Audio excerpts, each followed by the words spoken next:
Olá, estamos já na sexta-feira e o tema de hoje é a vinda do Filho para reunir a família. E haverá um só rebanho e um só pastor, uma só família. O ato final do resgate não é pagar o valor exigido, mas retirar a vítima do poder do sequestrador. A segunda vinda de Cristo será o ato de resgatar filhos e filhas de Deus do poder do inimigo. Livres da penalidade do pecado, livres do poder do pecado e agora finalmente livres da presença do pecado. Vamos agora à palavra de Deus. João 14, de 1 a 3. Não se turbe o vosso coração. Credes em Deus, crede também em mim. Na casa de meu pai há muitas moradas, e se assim não for, eu vou-lo teria dito, pois vou preparar-vos lugar. E quando eu for e vos preparar lugar, virei outra vez e vos receberei para mim mesmo, para que onde eu estou estejais vós também. É um enorme prazer falar com você, especialmente por falar do que eu mais gosto, pregar a volta de Jesus. O primeiro a pregar sobre a segunda vinda de Cristo foi Enoque. O sétimo, depois de Adão, ensinou que Jesus viria com seus anjos para fazer juízo e condenar os ímpios. Provavelmente, mais de 3.000 anos antes da primeira vinda, Enoque ensinou já da segunda vinda. Está em Judas, versos 14 e 15.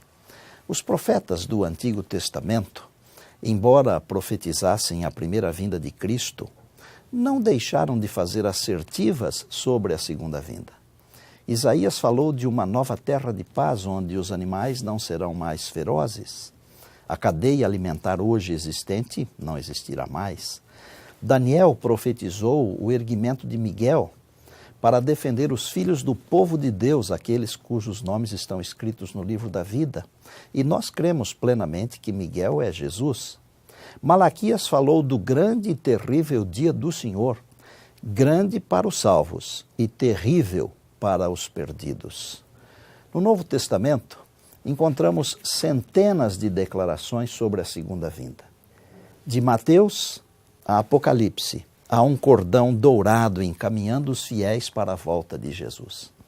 Basta dizer que as últimas palavras de Jesus no Apocalipse são: certamente venho sem demora. Apocalipse 22, verso 20. O tema da volta de Jesus é, sem dúvida, o mais citado, mais comentado, mais badalado em toda a Bíblia. João 14 ou 14 está entre os dois grandes momentos da vida de Jesus. Um, a ceia, outro, o jardim do Getsêmani. Jesus esqueceu-se de si mesmo. Se preocupou com os discípulos como se preocupa conosco. Devemos conhecer o tempo, conhecer os sinais, mas este enfoque não é o mais importante, segundo o meu parecer pessoal.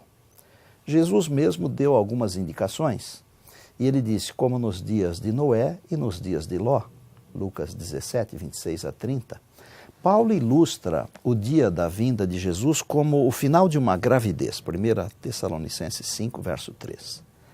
Quando são mencionados os sinais da volta de Jesus, algumas pessoas respondem mais ou menos assim: terremotos, fome, violência sempre existiram. É verdade. Muitas dessas mazelas sempre existiram desde que Adão e Eva foram expulsos do paraíso após desobedecerem a Deus. Ao que tudo indica, terremotos são efeitos secundários do dilúvio. O que muitos não estão se dando conta é da intensidade e ocorrência simultânea de todos esses sinais numa mesma época. É como as dores do parto, que vão se tornando mais intensas, sentidas a intervalos cada vez menores à medida que vai chegando o momento de dar à luz. Jesus em breve voltará para dar fim à história de pecado e para enxugar dos olhos toda lágrima. Apocalipse 21, verso 4. Em Mateus 24, 14, lemos: e este evangelho do reino será pregado em todo o mundo para testemunho de todas as gentes, e então virá o fim. A pregação do evangelho do reino não é qualquer evangelho. Pregar um evangelho qualquer pessoa pode fazer. Há milhões que estão fazendo isso, mas pregar o evangelho eterno do reino é diferente. Porque o Evangelho do Reino fala do reino eterno de nosso Senhor e Salvador Jesus Cristo. O Evangelho do Reino tem um rei, Jesus, o Filho de Deus, que recebeu o reino do seu Pai. Vamos pensar na promessa de Jesus. Saber os sinais é importante. Saber que virá para nos buscar é essencial. Saber como será a segunda vinda é fundamental. Mas estar preparado é o mais importante. Virei outra vez é a mais importante de todas as promessas.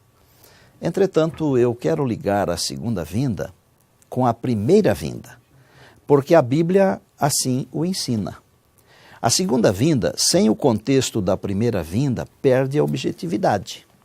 Assim como qualquer doutrina separada da criação não tem significado algum. Quero ligar João 14, 1 a 3, com Hebreus 9, 28, que diz: Assim Cristo, tendo se oferecido uma única vez para tirar os pecados de muitos, aparecerá a segunda vez sem pecado aos que o aguardam para a salvação. Preste atenção, Jesus virá para todos, mas há algo especial que é dito aqui aos que o aguardam para a salvação. Virei outra vez e vos receberei. Não é para estranhos, é para amigos, para conhecidos. Os que o aguardam são amigos, são conhecidos. Porque Jesus dirá, não vos conheço, para muitos, porque não são amigos, não são conhecidos, e nem o aguardam para a salvação. Agora, quem é que o aguarda? Todo aquele que o aceitou como Salvador e Senhor da vida. Todo aquele que creu, pois João 3,16 diz, para que todo que nele crê. A segunda vinda sem o conhecimento da pessoa de Jesus, sem o conhecimento do seu ministério, do seu sacrifício, do seu plano de salvação, é uma tragédia. Será um dia de alegria para os que o esperam, mas um dia de tristeza para quem não está preparado. Por isso eu afirmo outra vez, mais importante do que saber todas as profecias, conhecer todos os textos, é estar preparado para o encontro com o Salvador. Escribas e fariseus, sacerdotes e sumos sacerdotes, líderes e poderosos, conheciam a palavra, mas não conheciam o Senhor Jesus, não o reconheceram, não o receberam quando veio pela primeira vez. João 1,11 diz, veio para o que era seu e os seus não o receberam. É evidente que existe uma expectativa com relação à segunda vinda, mas muitos se preocupam apenas com o que dizem os alarmistas.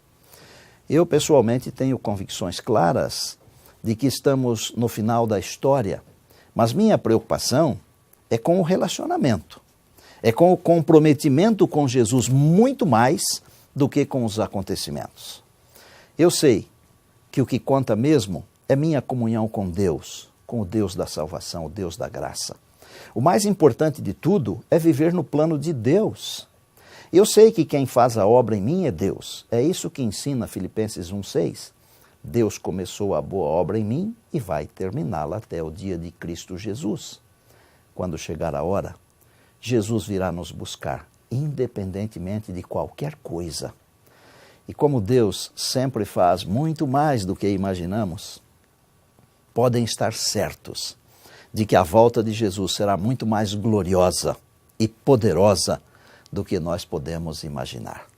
Eu quero dizer a vocês que nem sempre as coisas são como nós imaginamos, mas de uma coisa podemos estar certos: Deus sempre faz muito mais do que imaginamos.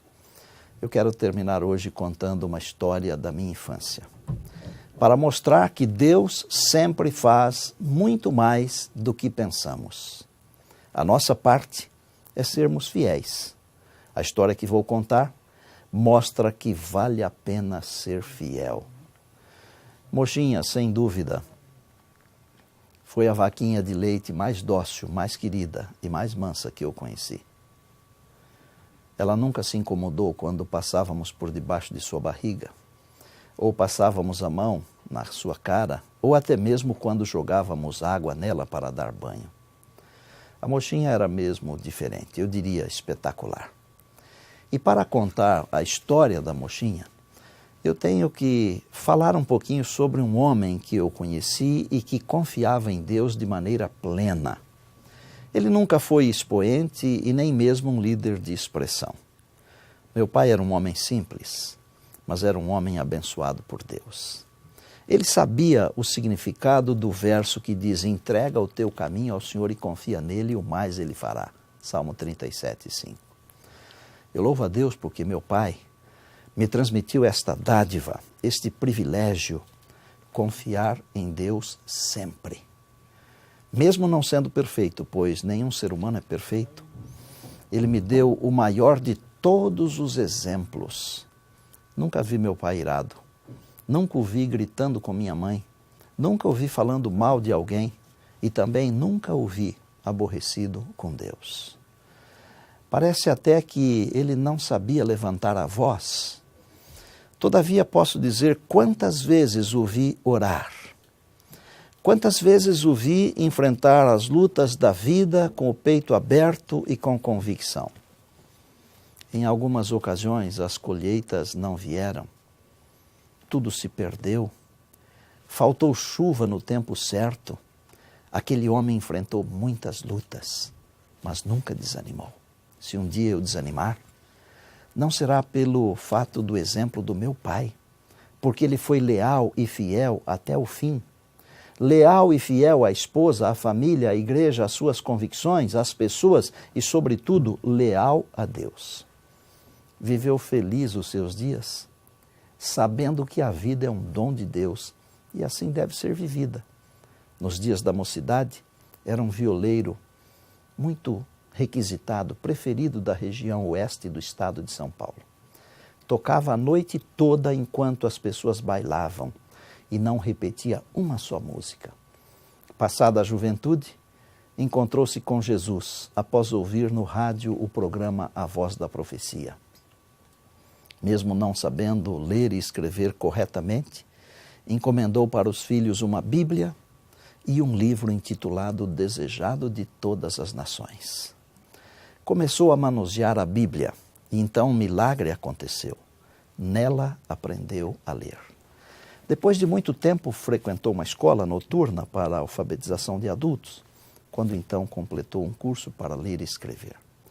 Deixou de tocar as músicas dos bailes e passou a tocar as músicas da igreja. Tocava em seu violão todos os hinos do Inário Adventista. Era comum ver o pai tocando. 2 dos meus irmãos herdaram a música do pai, o Domingos e o Cleiton. Meu pai era mesmo maravilhoso. Quando não estava tocando, estava assoviando. Sua vida era uma música de louvor a Jesus. Assim foi a vida toda. Eu o vi assoviar muitas e muitas vezes. Queria apenas destacar aqui que, embora tenha aprendido a ler e a escrever já adulto, era um homem sábio. Porque a sabedoria é mais do que o conhecimento. A sabedoria é um dom de Deus, Tiago 1,5. Sabedoria para educar 9 filhos e todos no caminho do Senhor, com honestidade e humildade. Parece que ele vivia num plano mais elevado que os demais. Eu tive a alegria de trabalhar com ele até o dia em que deixei a lavoura e me mudei para uma cidade maior, a fim de me dedicar aos estudos. Com ele aprendi muitas matérias preciosas que não podem ser ensinadas nas salas de aulas. Um dia, num arrobo de sapiência, ele me chamou debaixo de uma grande árvore e disse: filho, as pessoas comuns vivem no mesmo nível dos problemas. As pessoas especiais vivem acima e além. Gravei aquela frase na minha mente, no meu coração. Hoje eu sei que ele disse aquela frase para explicar uma situação. Naquele ano, ele havia prometido dar uma oferta para ajudar na construção da igreja quando a colheita chegasse. O que ocorre é que naquele ano a lavoura se perdeu. Por completo, não houve colheita. Nós éramos pobres de bens deste mundo. Meu pai possuía apenas 3 vaquinhas de leite. Como a colheita não aconteceu, o que ele fez? Vendeu uma das vaquinhas para cumprir com sua promessa. Ninguém lá em casa entendeu. Ninguém entendeu porque ele havia prometido com base na colheita. Não havendo colheita, não há oferta. Mas ele sabia o que estava fazendo. Eu me lembro com uma saudade tremenda do momento quando fui levar a mochinha para outra fazenda, para o novo dono. Mas meu pai foi um amigo de Deus e sabia que podia confiar no Senhor plenamente. No ano seguinte, nós plantamos a mesma quantidade de terra. Meu pai sabia que Deus não o decepcionaria, porque Deus não se nega, Deus não se furta ao ser provado. Acredite, a colheita foi 3 vezes o que seria em um ano normal de boa colheita. Produziu para o ano anterior que não produzira, para aquele ano em curso e ainda para o ano seguinte. Eu tive a alegria de ir buscar de volta a mochinha, pois meu pai a comprou de volta. A imagem daquela chegada não me sai da memória. Abri a porteira da fazenda, tirei a corda do pescoço da mochinha, dei-lhe um leve tapa de costas de mão no traseiro e ela deu um trote curto e em seguida começou a pastar, começou a comer. Pode ser que para você esta história signifique muito pouco ou mesmo nada, mas para mim é como um marco, pois eu aprendi com meu pai que Deus é digno de confiança e Ele nunca falha. Se meu pai não me tivesse ensinado qualquer outra lição e eu tivesse aprendido apenas esta, sua vida não teria sido em vão. Milhares e milhares de pessoas já foram abençoadas por Deus através das minhas pregações. E tudo porque meu pai criou uma base sólida em minha mente para que eu compreendesse Deus da maneira correta. O que importa mesmo é que as lições ficam. Vou parar de falar de meu pai, dizendo que no sábado, 4 de março de 1995, ele assoviou pela última vez nesta vida. Segundo as informações que eu recebi, ele foi à igreja de manhã. Após o almoço, como sempre fazia aos sábados, foi ver as filhas que residiam nas casas vizinhas e então voltou para casa assoviando um hino. Meu irmão Cleito, o caçula, estava em casa, na sala. O pai entrou assoviando e bruscamente caiu no sofá, já sem vida. Meu irmão não lembrava a música, mas num sonho, alguns anos depois, eu vi meu pai entrando em casa e assoviando o hino: sob seu amor me reclino e descanso, ainda que noite confiante eu estou. Sob suas asas vou sempre abrigado, fui redimido, seu filho já sou. Descansarei, descansarei sob suas asas benditas. Sob seu amor a paz gozarei, paz e alegria infinitas. O verdadeiro cristão vive como se estivesse já na presença de Deus. Compreende plenamente que Deus é o melhor dos companheiros, o melhor dos amigos. Sabe como ninguém viver em paz em meio às tormentas da vida. Florindo era assim. Ainda posso vê-lo em minha mente, calmo, sereno, tranquilo e em paz, sempre. Ele desfrutou da alegria do companheirismo de Deus e da confiança no Senhor. A história da mochinha ficará para sempre gravada em minha memória. Ela mostra como é que um homem simples demonstrou sua confiança absoluta em Deus. As palavras podem passar, mas o testemunho de uma vida permanece para sempre. Cada vez que me lembro da mochinha com saudade, evidentemente, lembro-me também do meu pai. A história da mochinha não seria a mesma se o meu pai não fosse um homem de Deus. Concluo com as palavras do Salmo 112:6. O justo ficará em memória eterna. Sou apaixonado por um trecho da grande autora Ellen White, que eu considero inspirada por Deus, que cabe muito bem aqui. Assim como a luz do sol poente ilumina os picos das montanhas, muito tempo depois que o próprio sol se haja imergido por trás das colinas, assim as obras dos puros santos e bons derramam luz sobre o mundo inteiro, muito tempo depois que os próprios atores se finaram. Suas obras, suas palavras, seu exemplo, para sempre viverão. Está em Patriarcas e Profetas, página 481.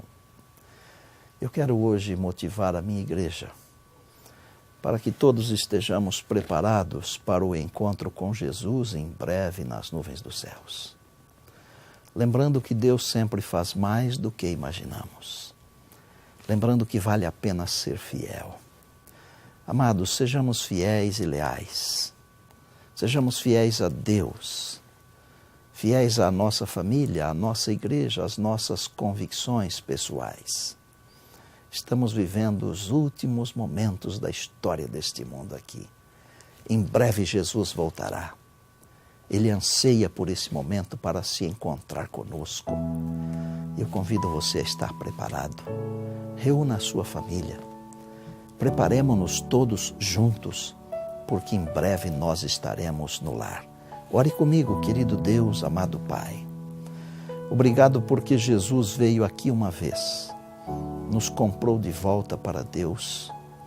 Obrigado também porque muito em breve Ele voltará, virá pela segunda vez para nos resgatar do poder do inimigo. E então viveremos para sempre com o Senhor. Eu peço a Tua bondade sobre as famílias da igreja, sobre as nossas famílias amigas.